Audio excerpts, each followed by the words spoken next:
Suits, you old fisherman bear hunter, you. How about that news in Sasky, eh? A Joe. Kind of figured he was coming back, didn't you?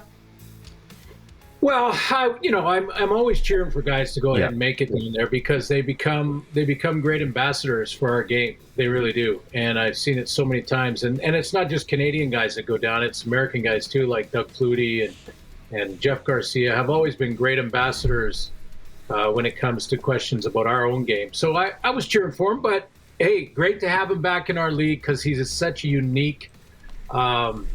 He's a unique athlete in that. At times, even though he's so young and has so much growth ahead of him, it felt like it was men against boys when he was playing sometimes because he's just a beast out there. He was swatting DBs away. He reminded me a little of a fast Elgard in a lot of ways with the style of play he was playing. Minus the mullet. Yeah. Skullet. Sorry, Ray. Skullet. Do we want to get Elgard to come on and comment on his speed? Should we bring him on to talk about that with you? I don't think he'd argue. I think he'd tell you. Plus, he'd be honest with you. Plus, he never tested. He was one of the guys that would always walk in when we were all nervous about testing, like 40 times, bench press, all those things.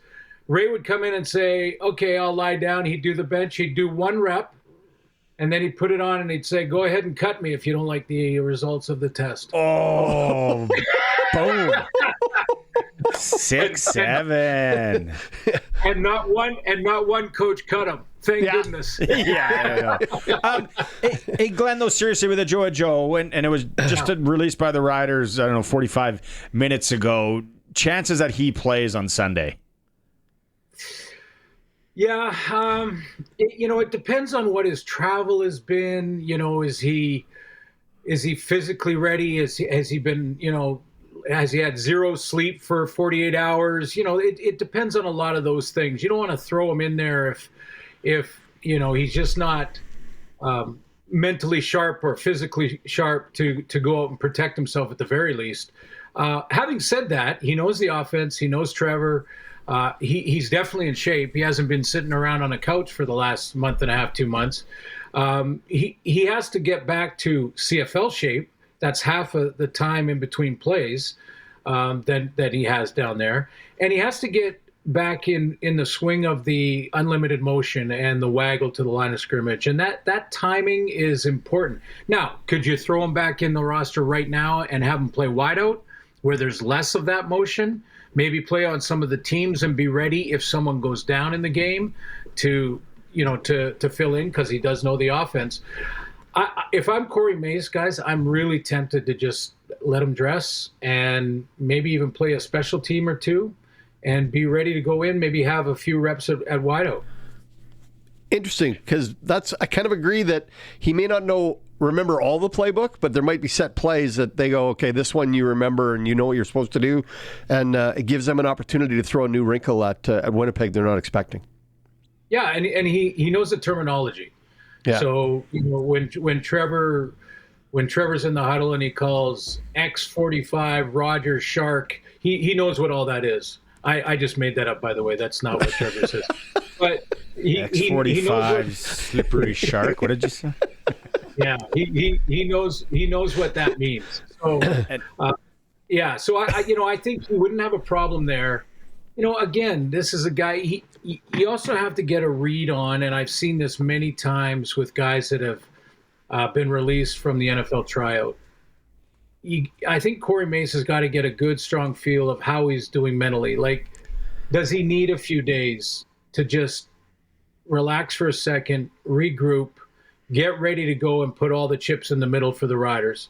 I have no doubt that he will when he does get in the roster, but I've seen the letdown, and it's not about the difference in the sports or anything like that. It's about a chance to make life-changing money doing the exact same thing almost down south that is no longer on the table right now. It might be again someday down the road, but it's not on the table right now. So that opportunity for in 2 years a $10 million signing bonus or whatever they're signing checks for down there now, that's gone for him right now, and that's a disappointment. That's tough to get over for some guys. Takes a little bit of time. Corey Mason's going to have to read that. Just have an audible on the line. Just go, Joe. When you hear Lakeside Packers or smelly meat plant, that's the code word for you. That's what I would do. Yeah, you be the bottle cap. It was always where guys worked when I played men's league. That was their audible, where they worked. Oh, it was hilarious. Yeah. So you knew it was going to you if you were at Deloitte and Touche. Yeah. So Deloitte. One guy worked at Deloitte. One guy was a teacher, and then tap the knee was slant. This was hook, flag. Yeah. And then it was like, well, I don't know. Where does he work? You've just given everything away for next year. Right? Yeah. Kevin's Marine. Exactly. Yeah. There's a lot of jokes there that I want to go to right now with where guys work, but Kate, and then the other thing. Sorry, do you want to go more to Joe? No, go on. Now, Brett Lawther leaving practice in and out the last few days, personal reasons. Hey, I remember when my wife was pregnant, and you're drop of the hat, you're going. I was kind of connecting the dots there. Just released. He just had baby girl. Yep. So nice. Now it's in fact, will he play on Sunday? I think, hey, you got a new little one. Somebody texted in here. Isn't it? Brett goes 5 for 5. Just pounds the lights out now. Yeah, guys, no wonder he's distracted. No wonder he has been distracted for a few weeks here. Yeah, I mean, exactly. It's not even the excitement of a new member of your family. It's not even the excitement of seeing that baby for the first time. It's the worry that your wife and your new baby are going to be healthy and everything's going to go smoothly through the delivery process and all of that. You know, that kind of worry and concern can mess with your head. I mean, come on,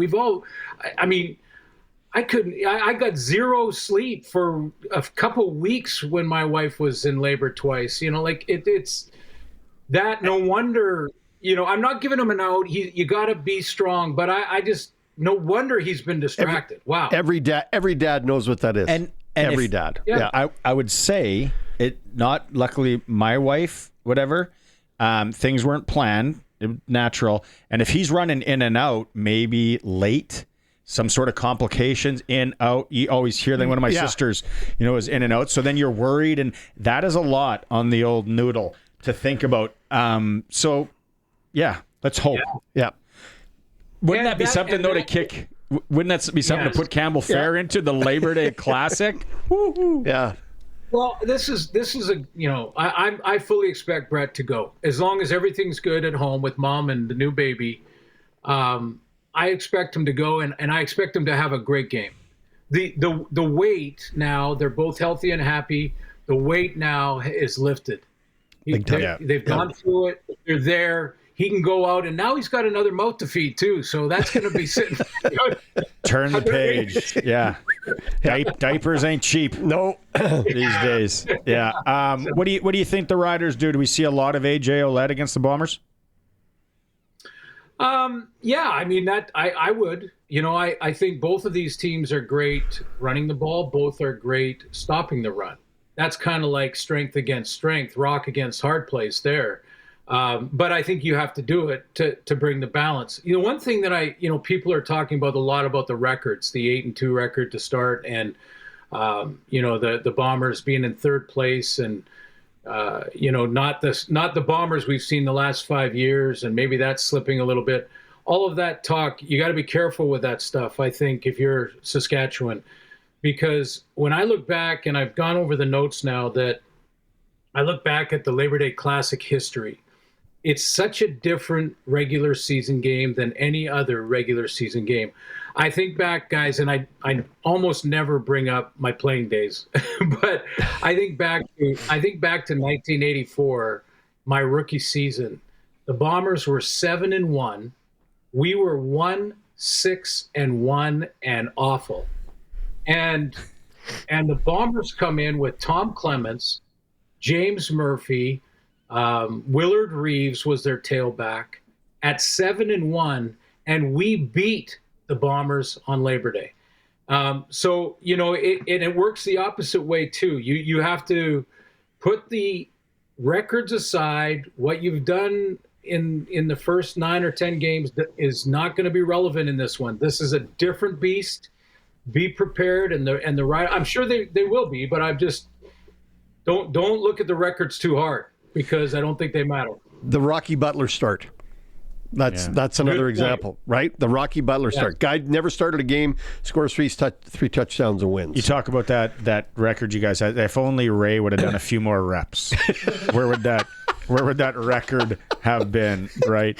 And honestly, I think Ray's 40 time was 5.1 or 5.2. Like, but he didn't like the testing. He wasn't a testing guy. Clearly, like, I'm not testing. I know a guy probably doesn't like authority. Showed up to the test in jeans. It's like, okay, what are you gonna do? Cut me? Okay, I asked Farhan this earlier, and I'm curious to get your take. We're 8-2. The Riders are 8-2. Is this kind of a must-win though for the Riders? No, I don't think so. I don't think so. I think this is going to be a good game. I mean, this is going to be a tough win, a tough 2 points to get. They have the edge with home field. We talked about this on Tuesday and how this game in particular, the intensity of the crowd eliminates the snap count for the offense for the Bombers. The same is true when they go back next week for the Banjo Bowl. So I don't know must win. Must win to me, guys, is the playoffs. One that if you do, you're out. Yeah, you know, if you don't, you're out. That's the must win. Okay, then next 2 weeks, more important for the Riders or the Bombers? The Bombers, but because they're behind by 4 points, and could still win. The West is still up for grabs. The West is still definitely up for grabs. Now, Calgary's won a couple season series already. The BC Lions are only looking for a crossover. So the Saskatchewan-Winnipeg-Calgary fight for that bye in the final is on as of the Labor Day turn. That's why Calgary wants to sweep in Edmonton. And, this season series starts this weekend with Saskatchewan-Winnipeg. The season series as to who might get home field playoff game starts on Labor Day Sunday. Interesting. What we haven't covered today is Bob. How is Bob? Do we have an update?